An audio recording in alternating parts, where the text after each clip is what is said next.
Hey guys, we're continuing on talking about factoring, and now we're actually going to start kind of breaking these things back down. And I want to talk today. It's really a mouthful here, but our mission is I can utilize a grouping strategy and greatest common factors to factor quadratics into binomial terms. Again, that sounds like a mouthful, like it's really, really difficult, but it's really not. What I want to talk about is the fact that in mathematics that you have to come up with different strategies to help you basically manipulate problems to get them into a situation where that you can do what you need to do. Sorry, the light's going crazy with the camera, but that's all right. You don't need to see my big mug, no way. But mathematics is all about trying to get problems into a place where you can solve them. And so sometimes you've got to use different strategies than maybe what you've seen or thought of before. So let's just get in and work through some examples. I got about 3 examples we're going to work through today, and then hopefully this will help you to be able to complete your assignment. I hope you're paying attention to these videos because you will notice if you really pay attention that these problems, you're going to see them again on your practice. We're actually working through some of the problems that are on your practice, so hopefully you're paying attention. So here we go. Number one, I am given x to the third plus 3x squared plus 5x plus 15. And I want you just to look at these terms for just a minute and just kind of think about greatest common factor first of all. Do we really have factors that are common in every term? All right, because in order to pull those factors out, they have to be common in every term. Well, what I want you to think about is you've got an x here. You got at least one x in common here. You've got an x here, but there is no x here, okay? So there's no x in common. And then you look here and you look at your coefficients. We got a 1. Well, that divides into anything, and that's not really going to help us as far as factoring something out. And then I've got a 3, and I've got a 5, and I've got a 15. Well, any two of those numbers may go into one another, but there's not one number that kind of goes into all of it. In other words, 3 here, for example, 3 does not go into 5. It does go into 15. But again, there's just not commonality across the whole thing, okay? So this is where this grouping strategy comes into play, okay? So what I want you to think about is look at your first 2 terms and then look at your second 2 terms. And here's what I'm going to do to help us to see this. I'm going to go ahead and put some grouping symbols in, which is basically what parentheses are.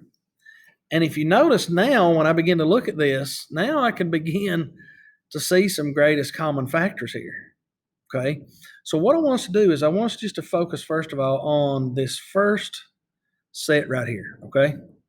So let's think about what we could pull out or what we could factor out of just these 2 terms. I'm not worried about these 2 terms at all right now. I'm just worried about these 2. So I've got x to the third and I've got 3x squared. What do I have in common there? Well, obviously I have at least one x in common, but actually this one has 2 x's and this one would have at least 2 x's. So I could actually pull an x squared out as a greatest common factor of just this one, okay? And that's all I'm focused on right now. So I've got x squared times what? Well, x squared times what will give me x to the third? Well, I need one more x, right? And then you'll notice here I've got x squared here already is taken care of. So the only thing left is just a positive 3. Now here's where the magic really begins to happen, okay? This is where the magic really begins to happen because now whatever binomial that I come up with here, I can go ahead and rewrite it over here because that's really what I want to be able to do. I'm trying to pull out something in common, okay?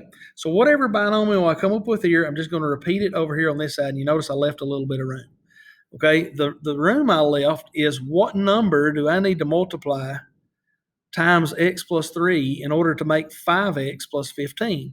In other words, what times x would make 5x? Well, that would be a positive 5, right? And check this out. This also works here as well. 5 times positive 3 does equal 15. And so what I have wrote out here is actually an equivalent statement, okay, to what I have up above here. The way I did that was I just grouped them into 2 separate groups and then kind of worked them to try to get them into a greatest common factor. So now think about what I'm doing. I've got x squared times x plus 3 and positive 5 times x plus 3. What do you see as a common term between both of these terms? Well, a common term between both of these terms is the x plus 3, right? Check this out. This is crazy. So now my other binomial that I end up with is x squared plus 5. In other words, whatever's left, it just comes into another binomial. Now, you may be thinking right to yourself right now, this is crazy. There's no way that actually worked. Well, there's a way to figure that out, right? There's a way to discover whether this actually equates to this, because we're not changing the problem. We're just trying to rewrite it in simpler terms. So let's do what we know to do. Let's go ahead and FOIL this thing out and see if it actually works, okay? And if it works, you're going to owe me lunch or something. So check this out. Here's what we ended up with for an answer, right? I just transferred it up here so we have room. And now I'm going to FOIL this guy out. Watch what happens. X times x squared is x to the third. X times 5 is 5x. 3 times x squared is 3x squared. And 3 times 5 equals 15. And if I write this in standard form, remember I start at my highest exponent and I work my way down, end up with x to the third plus 3x squared plus 5x plus 15, which is exactly what I originally had up here as my problem. Okay, so this would be your answer that you would come up with. All right, let's try another one, because I know that is like, my goodness, what did you just do? So let's see. I thought I could do something there, but I really can't. That doesn't work either. Oh my goodness, look what I'm doing. I am going crazy here. All right, so let's get this stuff out of the way. Let's trash can that. Look here, Mr. Hamilton's trying to do new stuff, and it cost me. Okay. So look, let's just erase this. So if you need to go back and look at it, you can look at the video. I'm trying to keep our mission statement up here too. See how that eraser got bigger? That's crazy. All right. I'm almost there. I'm almost there. This is the funnest part of what I did all day. All right, so let's look at number 2. Number 2 is 10x to the third plus 4x squared plus 15x plus 6. Again, I don't really have any x's in common, any variables in common. There's not really any numbers that are in common. In other words, look at 15. 5 and 3 both go into that. 3 will go into 6, but it won't go into 4. I mean, there's just no real common factors that I could pull out. So what is maybe a strategy I could use? Let's try it again. Let's try to group and see if this works out. So over here, I've got 10x to the third plus 4x squared.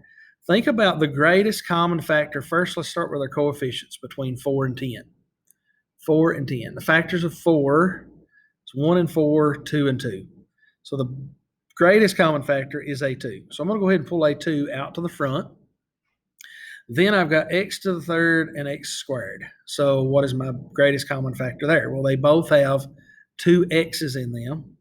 So I'm going to pull an x squared out to the front. And let's rewrite this term. So 2 times what gives me 10? That will be 5. And I've got 2 x's already, but I need one more, right? So I'm going to go ahead and add me one right there. And then 2 times what gives me 4? Well, 2 times 2 gives me 4. It's a positive 2. And I've already got an x squared, so I don't need another x squared. Now, what's my key here? Here's the thing you have to remember. Whatever is your first binomial group, just go ahead and make that your second binomial group as well. Okay? So now, 5x times what will give me 15x? 5 times what gives me 15? Positive 3, right? And you can always check yourself to make sure it works. So 3 times 5x is 15x. 3 times 2 is 6. So I'm good. I've got the right binomial terms. Now, what binomial terms do I have in common? Notice both of these have a 5x plus 2. So 5x plus 2.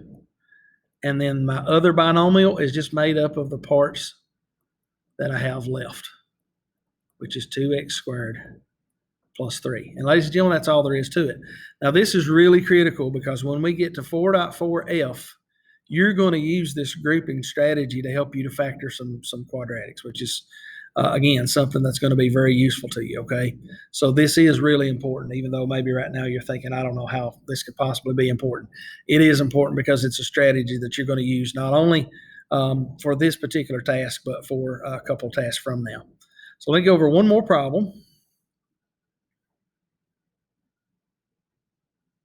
I'm getting better with that eraser. All right, so number 3 is 18x squared plus 21x plus 6xy. Oh no, here we go. Plus 7y. Now, Mr. Hamilton, you had to do what all math teachers do. You had to throw in another variable. You just couldn't help yourself. Well, that's true. I couldn't. Actually, your homework couldn't, but I'm just going to try to help you with it. So, again, we know that we have x's in 3 terms, but not in the last one. We've got y's in 2 terms, but not in these 2 terms. Oh, my goodness gracious. So what in the world are we going to do with this particular situation? Well, again, let's try grouping. We might as well. So here we go. And we're going to start with this first binomial term. So we have 18 and 21. 18 and 21. Is there a number, a greatest common number, that will go into both those numbers? Let's look at the factors 18 real quick. 1 and 18, 2 and 9, 3 and 6. I think that's probably it. Yes. So what is the greatest common factor of these that will go into 21? Well, 9 won't, 6 won't. So 3 has to be the greatest common factor, right? So I'll pull out a 3. And then I do have at least one x in common. I'll go ahead and pull that out as well. So now I'm going to rewrite my binomial. 3x times what will give me 18? So 3 times what will give me 18? Well, that's 6. And I need one more x, right? I've got one x here, but I've got x squared here. So I need one more x right there. And then 3 times what will give me 21? 3 into 21 is 7 times. And I don't need an x because I've already got one, okay? So here's my binomial term. What do I do? What do I do? Here we go. We need to repeat it, right? So 6x plus 7. I'm going to repeat it there, and I'm going to leave this space blank because something needs to go there. Well, what in the world needs to go right there? 6x times what will give me 6xy? What's missing? 6xy, 6x. There's only one thing missing, and that is the y. So I'm going to multiply times a positive y, and now y times 6x would be 6xy, and y times 7 will be 7y. Voila. Now I have my terms that I need. So again, these ones that are already pairs, 6x plus 7, pull down to the bottom, and these that are left become my second binomial. And ladies and gentlemen, we have factored by grouping. So hopefully this has been helpful. Again, hopefully you wrote those down and you paid attention because you're going to see those 3 problems again. Maybe not 1, 2, 3, but they are on your practice. So good luck with this. If you need help, make sure that you get in touch with us. We'd be glad to help you. Thanks.